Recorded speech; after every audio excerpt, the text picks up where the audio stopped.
কন্যা সন্তানকে লালন পালন করা এটা কি খুব ফজিলতের কাজ, খুব বড় মর্যাদার কাজ?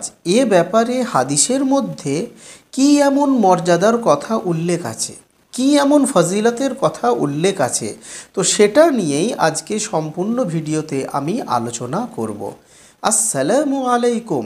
সম্মানিত দিনী ভাই ও বোনেরা, কেমন আছেন? আশা করি সকলে ভালোই আছেন। আল্লাহ সকলকে ভালো রাখুক। আমাদের সমাজে এই রকমও মানুষ দেখতে পাওয়া যায় যে পুত্র সন্তান হলে খুবই আনন্দিত হয়, কিন্তু কন্যা সন্তান জন্মালে খুবই দুঃখিত হয়। তার মনে অনেকটা দুঃখ লাগে, সেটা সে ব্যক্ত করতে পারে না, কিন্তু সে দুঃখিত হয়। কন্যা সন্তান জন্মাবার পর পরিবার তাকে হেনস্থা করতে থাকে, তাকে ছোট বড় কথা বলতে থাকে। তো এই যে সমাজে কন্যা সন্তান জন্মালে তাকে একটা ছোট চোখে দেখা এবং পুত্র সন্তান জন্মালে তাকে একটা বড় চোখে দেখা, তার মর্যাদা অনেক বেশি। তো এ ব্যাপারে কি কোনো ডিভাইড করা আছে? বিশ্বনবী সাল্লাল্লাহু আলাইহি ওয়াসাল্লাম এই ব্যাপারটিকে নিয়ে কি কোনো পার্থক্য করেছেন, যেটা আমাদের সমাজে এখন হচ্ছে? তো এ ব্যাপারে আমি সহিহ হাদিস থেকে কিছু রেফারেন্স দেব।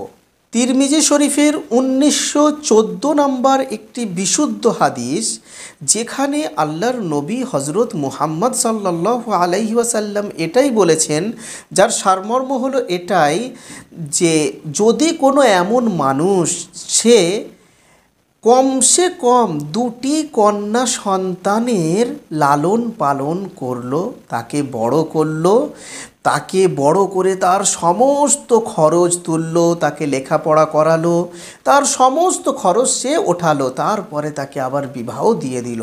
মূল কথা, কোনো ব্যক্তি যদি কমসে কম দুটি কন্যা সন্তানের দায়িত্ব নিয়ে নেয়, তাকে ঠিকঠাকভাবে লালন পালন করে, তাহলে সেই ব্যক্তি এবং আল্লাহর নবী সাল্লাল্লাহু আলাইহি ওয়াসাল্লাম জান্নাতের মধ্যে এমনভাবে থাকবেন যেমনভাবে দুটো আঙুল পাশাপাশি থাকে। তো আল্লাহর নবী সাল্লাল্লাহু আলাইহি ওয়াসাল্লাম আঙুল দ্বারা ইশারা করে বলেছিলেন। এবারে দুটো আঙুল যেভাবে পাশাপাশি আছে সেভাবেই সেই ব্যক্তি এবং হজরত মুহাম্মদ সাল্লাল্লাহু আলাইহি ওয়াসাল্লাম জান্নাতে ওইভাবে থাকবেন। সুতরাং এই বিশুদ্ধ হাদিস দ্বারা আমরা এটাই বুঝতে পারলাম যে কন্যা সন্তান জন্মানোর ব্যাপারে বা কন্যা সন্তান যার হয় তার জন্য কি মর্যাদা আছে সে ব্যাপারে বিস্তারিতভাবে আপনারা বুঝতে পারলেন। সুতরাং আমাদের সমাজে যে ভ্রান্ত একটা নীতি আছে, মানুষের মনেতে যে ভ্রান্ত একটা মতবাদ আছে যে কন্যা সন্তান হলেই তার মন একটু দুঃখে ভরে যায়, তার মনে কষ্ট লাগে, তো এমনটা ঠিক নয়।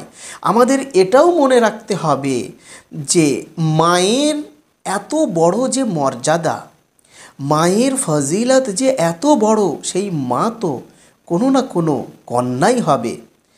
অনুরূপভাবে যে স্ত্রী এত কিছু দায়িত্ব ওঠায়, সংসারের দায়িত্ব, নিজের ছেলে মেয়েকে মানুষ করার দায়িত্ব, আরও বিভিন্ন রকমের দায়িত্বগুলো ওঠায়, তো সেই যে মহিলা সেটাও তো একজন কন্যা সন্তান।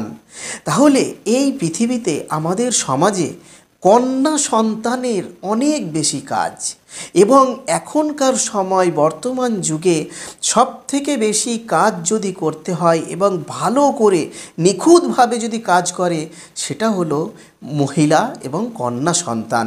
তাহলে কন্যা সন্তানকে আমরা লাঞ্ছিত করব না, কন্যা সন্তানের মাধ্যমে কাউকে মনে আমরা দুঃখ দেব না, কষ্ট দেব না। আমরা এটাই ভাবব আমার কন্যা সন্তান হয়েছে, ঠিকই আছে, যেটা আল্লাহ দিয়েছে সেটাই ঠিক। আমার পুত্র সন্তান হয়েছে, এটাও ঠিক, এটাও আল্লাহর মর্জি, আল্লাহর ইচ্ছা, সেজন্য এটাও আমার জন্য ঠিক আছে। অতএব এই ছোট্ট মতো ভিডিওর মাধ্যমে আমরা এটাই বুঝতে পারলাম যে কন্যা সন্তান একটা আল্লাহর অনেক বড় নিয়ামত, কন্যা সন্তানের ব্যাপারে অনেক বড় মর্যাদা এসেছে।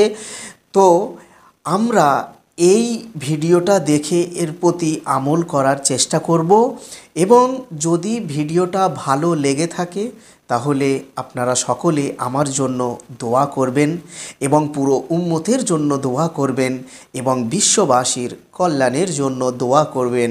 আসসালামু আলাইকুম ওয়া রাহমাতুল্লাহি ওয়া বারাকাতুহু।